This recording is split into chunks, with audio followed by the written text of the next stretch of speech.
এই যে আপু আপনার এইচডি মেকআপ হয়ে এইচডি মেকআপ তো কি করছেন? আমি তো গাল চকচক করতেছে।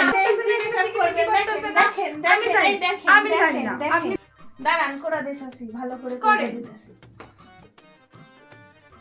আরে আপনি কি লাঠি মারতেছেন আমার সাথে? তো কি করছেন? আরে ওই চাইনিজ মেয়ের মতো চাইছিলাম যেটা গাল একদম চকচক করে একদম কাচের মতো গ্লাস ফিনিশ। কি করছেন আপনি?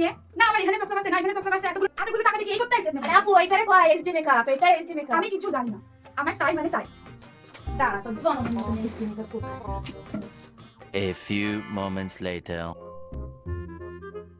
এই যে এবার দেখেন আপনার এইচডি মেকআপ। আপু এটা কি করছেন? আপু এটা কি করছেন আপনি? কেন এই যে এইচ, এই যে ডি আর এই যে মেকআপ আপনার এইচডি মেকআপ কইরা দিছি। কিন্তু প্রথমটাই ভালো ছিল। আমি এখন কি করে যাব? আমার রিসেপশন আজকে। তো কি করছেন আপু? ফার্স্ট ঠিক ছিল। এইচডি মেকআপ করে সাজগোজ করতে জানেন।